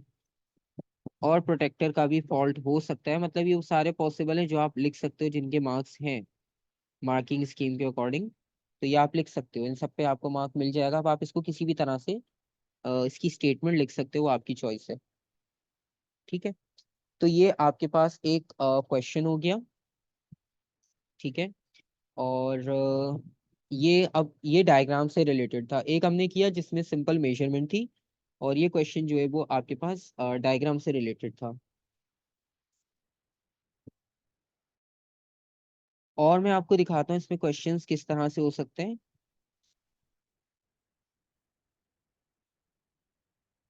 ये अब ये वाला वो क्वेश्चन है जो हमने लास्ट में अभी अटेम्प्ट किया, ये बिल्कुल उसी तरह है। हाइट वगैरह मेजर करनी है, फॉर्मूला आपको गिवन है, हाइट फोकल लेंथ सब आपने जो है वो मेजर करनी है। तो अभी तो खैर हम और प्रैक्टिस करेंगे, ये नहीं कि बस एक बार करना है और खत्म। इस ये वाला तो सबसे इजी है। इसमें सिंपल सिंपल वैल्यूज लिखनी है, फॉर्मूला दिया हुआ है। ठीक है। और प्रिकॉशंस हैं, अगेन वही प्रिकॉशंस आ गए। ठीक है। तो पैटर्न लाइट वाले में क्वेश्चंस दिखने में डिफिकल्ट होंगे, लेकिन क्या होगा कि आपके पास पैटर्न बहुत यूनिफॉर्म सा मिलेगा बाकी सब क्वेश्चंस के कंपैरिजन में। ये आप देखो ग्राफ वाला आ गया। ठीक है। इसमें भी देखो सेम वही एच ओ चल रहा है, एच आई चल रहा है। और बाकी देखते हैं, डायग्राम सब में सेम है। प्लानिंग वाला क्वेश्चन अभी नहीं करेंगे, लास्ट में करेंगे। और सेम वही डायग्राम आगे फिर से। ये अगेन आपके पास प्लेन मिरर आ गया। ठीक है। और कोई डिफरेंट मटेरियल देखते हैं। हाँ ये वाला देख लेते हैं, इसमें रिफ्रैक्शन है। ठीक है, एक रिफ्लेक्शन का हो गया, एक आपके पास ऑब्जेक्ट का हो गया, एक हम और देख लेते हैं ट्रांसपेरेंट मटेरियल रिफ्रैक्शन का, ताकि आपको थोड़ा सा एक आइडिया हो जाए कि रिफ्रैक्शन के क्वेश्चंस भी हम प्रैक्टिकली कर सकते हैं, उसमें भी कोई इतना प्रॉब्लम नहीं है, इतनी मुश्किल नहीं है वो। बेसिकली इसमें बस होता ही है कि स्टेटमेंट पढ़ो, फिर जाके मार्क करो, फिर वापस आओ अगली स्टेटमेंट पढ़ो, फिर एक पॉइंट मार्क करो, फिर वापस आओ स्टेटमेंट पढ़ो, फिर एक पॉइंट मार्क करो। तो इसमें थोड़ा सा ये लेंदी हो जाता है, हालांकि इंस्ट्रक्शंस जो है वो बहुत सिंपल सी होती हैं। अब इसमें भी आप देखना, सबसे पहले वो आपसे नॉर्मल बनवाएंगे। ठीक है, क्योंकि ये तो रूल है कि एंगल उसी से नोट किया जाता है। बस इसमें हम रिफ्रैक्शन नोट करना, रिफ्रैक्शन फाइंड आउट करनी है, और रिफ्रैक्टिव इंडेक्स निकालना है। ठीक है। अगेन ट्रेस शीट है हमारे पास फुल साइज की, आगे फुल साइज की इमेज ट्रेस शीट। और उसके बाद अब आते हैं इंस्ट्रक्शंस पे दोबारा। First part, the student places a transparent block A B C D near the centre of the ray trace sheet as indicated in figure 3.1। ठीक है, एक ब्लॉक है ए बी सी डी, चार उसकी साइड्स हैं, उसे मार्क कर दिया, और उसको सेंटर में रखा है ट्रेस शीट के। नॉर्मल बनाना है पॉइंट एन पे, एक्सटेंडिंग अबव ए बी, ऊपर की तरफ एक्सटेंड करना है। Label the upper end of the normal with the letter L, extend the normal downward until it crosses C D, label the point at which is crosses C D with the letter F. ठीक है, करते हैं ये वाला काम, एक mark के लिए है ये भी। तो आपने ऊपर और नीचे एक्सटेंड करना है, और ऊपर वाले को आपने कैपिटल एल से नोट करना है, नीचे वाले को एफ से। ठीक है, ये आ गया नॉर्मल, और इसे हम ऊपर नीचे एक्सटेंड कर देते हैं।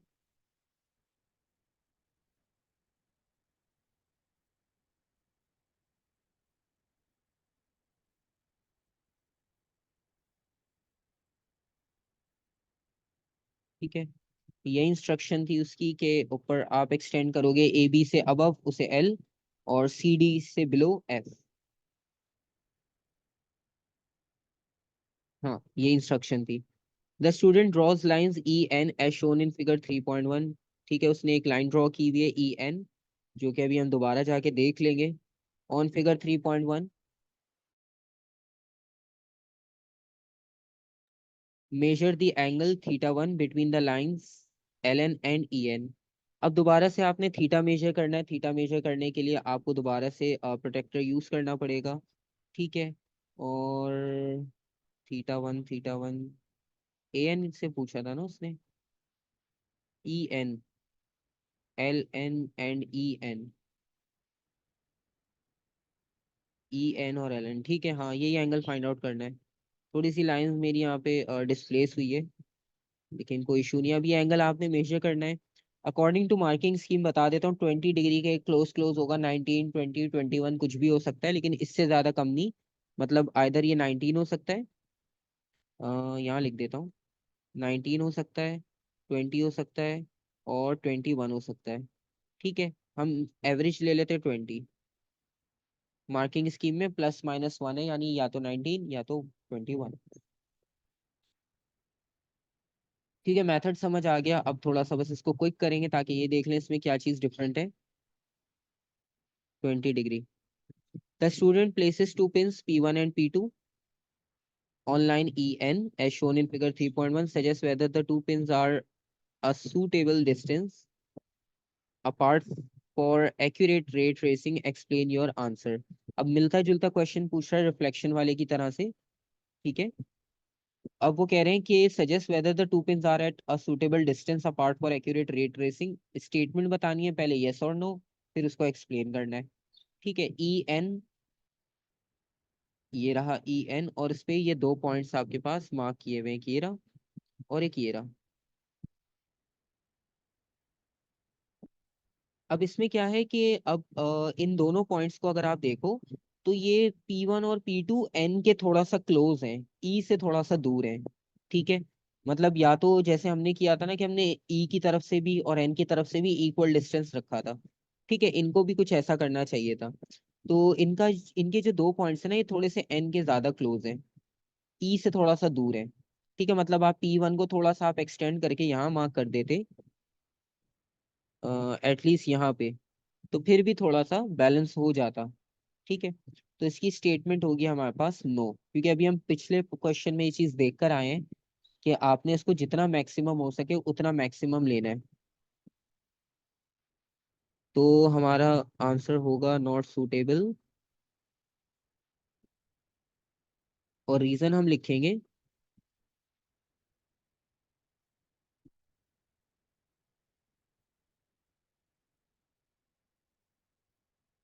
Point should be far as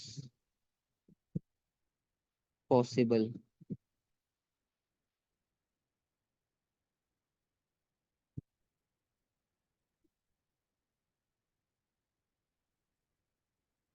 ठीक है, the student views the images of P1 and P2 through the block. अब ये वाला जो एक्सपेरिमेंट है ना, ये सेकंड वाला है, ये इसमें आपको पिंस दो वहां ऊपर रखेंगे तो नीचे मिलेंगी। ठीक है, अब ये वाले एक्सपेरिमेंट की बात हो रही है। So he places two pins P3 and P4 so that the pins P3 and P4 and the images of P1 and P2 all appear exactly one behind the other. तो इसमें भी आप सेम यही देखते हो, ये तो थोड़ी सी साइड व्यू इमेज है, लेकिन इसमें एक लाइन पे आने का मतलब है कि एक पेन दूसरी पेन के बैक साइड पर है।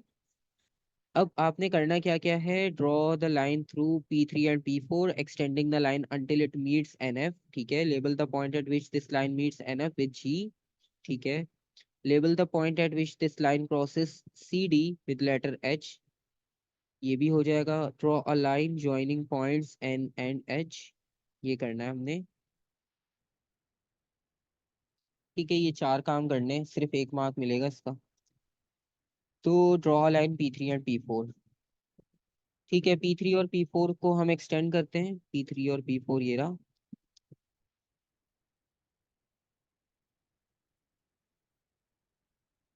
ठीक है, एक्सटेंड हो गया। एक्सटेंड करने के बाद आई थिंक नॉर्मल बनाना था। NF, NF का है, अच्छा NF, ओ NF तो दूर है अभी।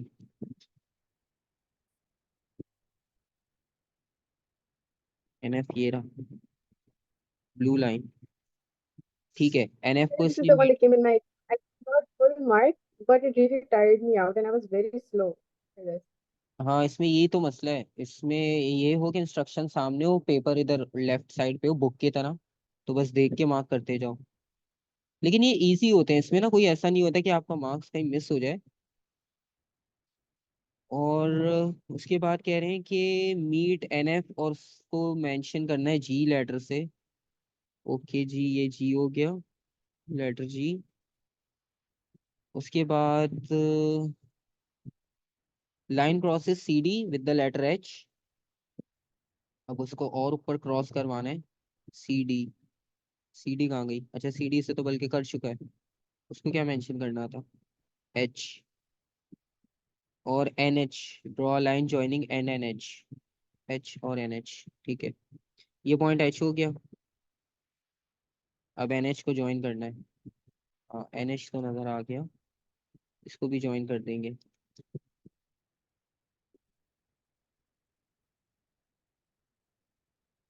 अब बेसिकली ये बताना ये चाह रहे हैं, जो पर्पल लाइन ड्रॉ की है ना, ये बेंड हुई है, और ओरिजिनली अभी जहां पर ये है, तो ये इस जी पॉइंट को स्ट्राइक करके यहाँ से जाएंगे, तो ये आपको बेसिकली रिफ्रैक्शन शो करवा रहे हैं, जैसे कि यहाँ पर है ये सेकंड डायग्राम में। ठीक है, तो वो रिफ्रैक्शन शो करने के लिए इन्होंने बनवाई है लाइंस। अब आगे देखते हैं इनकी इंस्ट्रक्शन क्या है। अब इसमें है measure the length A of line N H. ठीक है, और बी भी मेजर कर लेते हैं जी एच के साथ, एन एच और जी एच। ठीक है, एन एच पर्पल वाली लाइन है, उसको पर्पल से लिख देता हूँ ताकि याद रहे। अब एन एच को क्या लिखना था? ए लिखना था ना, एन एच को ए लिखना था। ठीक है, इसकी लेंथ वैसे तो अब मेरे पास आ रही है अपने रूलर पे कुछ 7, लेकिन मार्किंग स्कीम के अकॉर्डिंगली अगेन वो स्क्रीन जूम है, फुल जूम इन है, तो उनके पास जो रीडिंग है वो 6.2 है। +- 1 का डिफरेंस हो सकता है थोड़ा बहुत, तो मैं वही लिख देता हूँ सेम, क्योंकि आपको पता है रूलर से मेजर करना है। इसके साथ मेंशन कर देता हूँ कि कैसे की थी, ये रूलर से की थी, कोई फॉर्मूला नहीं लगाया। और जी एच जो है बेसिकली वो भी रूलर से करेंगे, वो इससे कम होगी। ये बी से रिप्रेजेंट करना है इसको, ये 4.3 आ रही है, इसको भी रूलर से मेजर करना है, ये भी मेजर हो गई। और आगे 6.2, 4.7, 4.3, पर क्या लिखा था? 3, सही है। तो क्वेश्चन दिखने में डरावने से है, लेकिन है easy. Calculate a value of N. N की वैल्यू फाइंड आउट करनी है। ए को हाईलाइट हटा देते हैं, वरना वो लगेगा शायद वो अलग ए है जो ऊपर लिखा था। For the refractive index using this formula. ठीक है, अब इस फॉर्मूला को यूज कर लेते हैं। एन इज इक्वल्स टू ए 6.2 है, और बी 4.3 है, इन दोनों को डिवाइड कर लेंगे, तो ये ऑलमोस्ट ये आंसर आ जाएगा 1.41। दो या तीन सिग्निफिकेंट फिगर्स इसमें चल सकते हैं, मार्किंग स्कीम में लिखा हुआ है, तो 1.41 लिखो, 1.4 लिखो, दोनों एक्सेप्टेबल हैं। ठीक है, मैं दोनों ही लिख देता हूँ। ये कोई भी आंसर लिख सकते हो, ये डिवाइड नहीं हो रहा है, दोनों आंसर्स की पॉसिबिलिटीज है, या तो ये या तो ये। ठीक है, अभी भी इनका क्वेश्चन खत्म नहीं हो रहा। अच्छा, अब ये बाकी वाली जो लाइंस रह गई ना, अब ये वो ड्रॉ करवाएंगे। The student repeats the above procedure for an angle of θ40। अब जैसे रिफ्लेक्शन में था ना, सेम वही पैटर्न यहाँ फॉलो कर रहे हैं। अब दोबारा से वो पॉइंट्स हैं, how places he places 2 point P5 and P6, so that pins P5 and P6 and the images of P1 and P2 all appear exactly one behind the other. Draw a line P5 P6 and extend until it meets GH. उसको letter के से represent करना है, C D को जब cross करेगी उसको letter are से रिप्रेजेंट करना है। तो P5 और P6 की लाइन को एक्सटेंड करना है, जी एच से मीट कराना है, जी एच लिखेंगे हम के, और सी डी की जगह लिखेंगे हम आर। ठीक है, अब डायग्राम पे दोबारा वापस जाते हैं, और P5 P6। अच्छा, हम तो सॉल्व कर रहे हैं ना, हम तो इंस्ट्रक्शन को फॉलो कर रहे हैं, जिसने इंस्ट्रक्शन लिखी होगी ना उसकी सबसे ज्यादा मेहनत हुई होगी।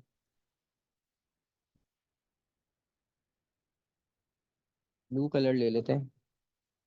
5 और 6 को मैच करना है एक लाइन में, और GH के साथ भी उसको इंटरसेक्ट करवाना है, मीट करवाना है बस। सबसे ही करवा देते हैं, फिर देख लेंगे कहाँ से नहीं करना था।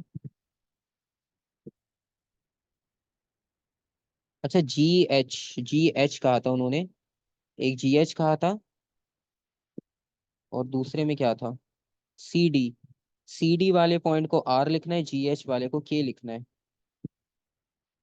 CD वाले को R लिखना है, और इस GH वाले को K लिखना है। ये वाली लाइन एडिशनल हो गई, इसको हम हटा देते हैं। ये वाली फिलहाल उनकी रिक्वायरमेंट नहीं थी। ठीक है। और जो क्वेश्चन चेक भी करेगा वो क्या चेक करेगा इसमें, फिर आपने अल्फा मेजर करना है। ठीक है, alpha is the smaller angle between lines RK and GH। RK और GH का एंगल निकालना है। RK और GH का एंगल देख लेते हैं, RK और GH। RK ये वाली लाइन जा रही है ब्लू वाली, और GH कहाँ है, GH ये रहा। अच्छा, इन दोनों का ये एंगल बन रहा है, इस वाले एंगल की बात कर रहे हैं ये। ठीक है, इस वाले एंगल को नोट करना है। अब इस एंगल को मैं नोट करके दिखा देता हूँ आपको, ताकि कंफ्यूजन ना हो कि ये करना कैसे। इसको हम इस चेक कर लेते हैं।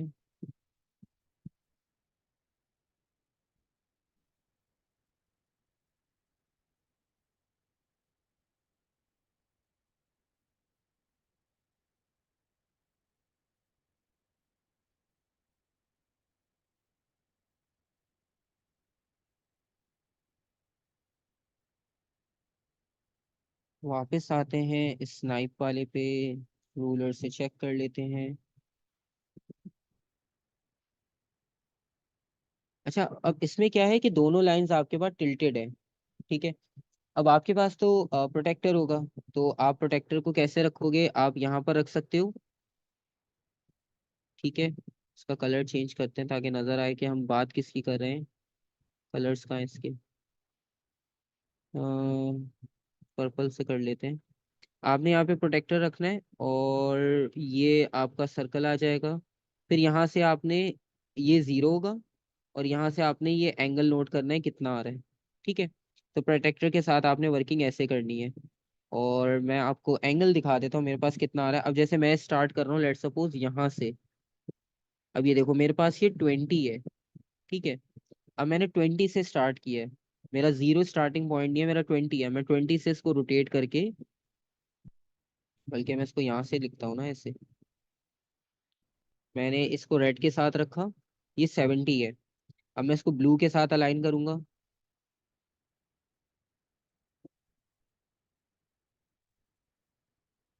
49, 49। ठीक है, तो डिग्री मेरे पास कितने बनने, 19, 50 नहीं, 21। ठीक है, 70 और 49, तो 70 माइनस 49 आप कर लो तो 21। तो मेरे पास एंगल आ रहा है 21, ये वाला एंगल, ये वाला एंगल आ रहा है 21, 21 डिग्रीज।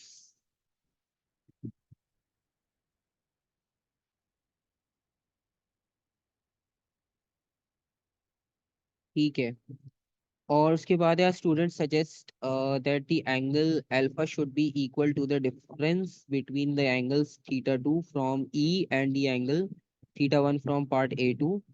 अच्छा, दोबारा पढ़ना पड़ेगा। उन्होंने कहा है कि जो एंगल जो था वो इक्वल होना चाहिए, द डिफरेंस बिटवीन, अच्छा वो जो थीटा ऊपर इन्होंने कैलकुलेट करवाया था ना हमसे, एक तो ये रहा थीटा 240, इससे पहले वाला जो थीटा था ना, जो हमने नोट किया था, ये रहा 20। तो अब ये दोनों सेम होने चाहिए, वो कह रहे हैं 20 और ये 21, ये सेम आने चाहिए थे। अगेन वो कह रहे हैं कि suggest whether your result supports this suggestion, justify your answer by reference to your result. ठीक है, अब वो कह, आंसर तो वैसे क्लोज क्लोज है, ठीक है, तो इसका मतलब है कि ये पॉसिबल तो है।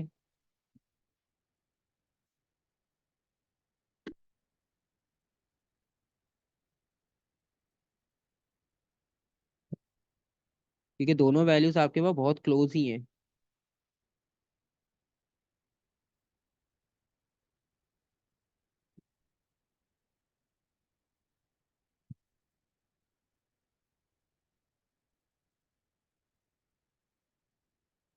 क्योंकि इसमें थियोरेटिकल कुछ भी नहीं सोचना, प्रैक्टिकल वैल्यूज को देखना। अब दोनों वैल्यूज इतनी करीब हैं, किसी का आंसर उसमें 21 भी आया होगा, क्योंकि उसमें तीन रेंज लिखी थी, 19, 20, 21। क्योंकि जिसके बाद 21 आया, यहाँ भी 21 आया, उसके लिए तो बैलेंस हो गई दोनों चीजें। ठीक है।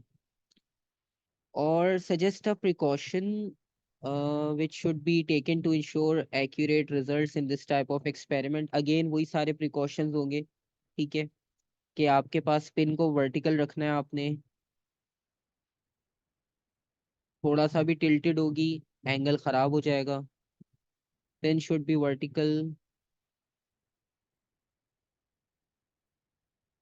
और यूज थिन पिन्स ताकि विजन आपका क्लियर हो, उसमें प्रॉब्लम ना आए।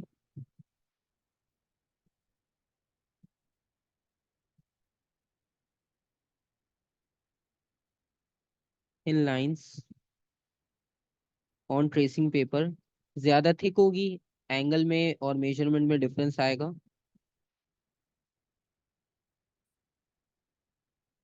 और लास्ट है, suggest why different students all carrying out this experiment carefully में नॉट ऑब्टेन आइडेंटिकल रिजल्ट्स। ठीक है, अगेन अब जो पिछले रिफ्लेक्शन वाले में जिस जिस जो जो प्रॉब्लम्स थी, वो सारी प्रॉब्लम्स यहाँ लिखेंगे। ठीक है, लाइंस थिक थी, ये प्रॉब्लम हो सकती है। किसी से पिन्स अलाइन नहीं होती, वो प्रॉब्लम हो सकती है, ह्यूमन एरर। ठीक है। और अगेन विजन का थोड़ा सा प्रॉब्लम है। खैर वो विजन, सिर्फ विजन नहीं लिखना हमने, उसको पूरा बताना है कि पिन्स को अलाइन करना मिरर ग्लास के थ्रू, वो मुश्किल हो रहा है। ठीक है, तो इनमें से और भी रीजंस जो हमने लास्ट में लिखे उसको आप लिख सकते हो। प्रोटेक्टर का रीजन था, इसमें कुछ मार्किंग स्कीम में प्रोटेक्टर मिलेगा आपको, कुछ मार्किंग स्कीम में नहीं लिखते वो, लेकिन आपको उसका मार्क मिल जाएगा, क्योंकि इसमें हमने एंगल नोट किया है। अगर एंगल नोट नहीं किया होता फिर प्रोटेक्टर लिखना बेकार है, क्योंकि नोट ही नहीं किया तो यूज ही नहीं हुआ, तो आपने लिखा क्यों। ठीक है, तो ये आपके पास क्वेश्चंस हो गए लाइट से रिलेटेड। तीन तरह के वेरिएंट्स हमने देख लिए, ग्राफ वाला आप ट्राई करना, बाकी भी हम प्रैक्टिस करेंगे, भी दिन है हमारे पास प्रैक्टिस के। और एक बार हम जो है वो अब मतलब नेक्स्ट टाइम प्लानिंग वाला क्वेश्चन एक बार देखेंगे, ताकि सब इंट्रोडक्शन हो जाए, सब क्वेश्चन सब फॉर्मेट से। फिर उसके बाद फिर हम एक दो पेपर्स न्यू वाले रैंडम सॉल्व कर लेंगे। लाइट आप देख चुके हैं, उसमें बहुत रिपीटेड पार्ट्स हैं और इजी है, थोड़े से लेंदी कर दिए बस, इसलिए मैंने ये रिफ्लेक्शन वाले आपको दोनों टाइप के करवा दिए। अब ये देखो ग्लास स्लैब रिपीट होगा, सेम डायग्राम रिपीट हो रही है पूरे बुकलेट में। Refraction same, reflection, height measure करना है, फिर वही डायग्राम, सेम डायग्राम। ठीक है, सिर्फ प्लानिंग वाला क्वेश्चन जो ये वाला है, ये हमने देखना है कि ये किस तरह से होगा। तो बस इसको अब डिस्कस करेंगे, और बाकी फिर हम थर्मल भी देख लेंगे कि थर्मल में क्या वैरायटी आती है क्वेश्चंस की। ठीक है, तो इंशाल्लाह नेक्स्ट टाइम फिर हम इसको कंटिन्यू करेंगे प्लानिंग वाले क्वेश्चंस के साथ। प्लानिंग वाले क्वेश्चन किसी भी सेक्शन से आ सकते हैं, थर्मल से, इलेक्ट्रिसिटी से, वेव से, जर्नल से, उसमें कोई स्पेसिफिक वैरायटी नहीं है कि किसी एक से ही आते हो, वो किसी से भी आ सकते हैं। ठीक है, तो वो आप देखेंगे कि किस तरह से हमने सबको यूज करना है। उसमें ये वाली जो आपको लाइंस है ना, ये हेल्प कर देती हैं इसमें, ये जो शॉर्ट नोट्स में। ठीक है, कि किस में क्या चीज़ रिलायबल है, किस में क्या यूज कर सकते हो, मिनिमाइज इंक्रीज करने के लिए क्या क्या यूज किया जा सकता है। तो ये सारी चीज़ें मैं आपको एक फोल्डर में अपलोड करके ड्राइव लिंक सेंड कर दूंगा, तो उसमें से आप सब डाउनलोड कर लेना किसी एक जगह, फिर हम इंशाल्लाह इसके साथ कंटिन्यू करेंगे। ठीक है।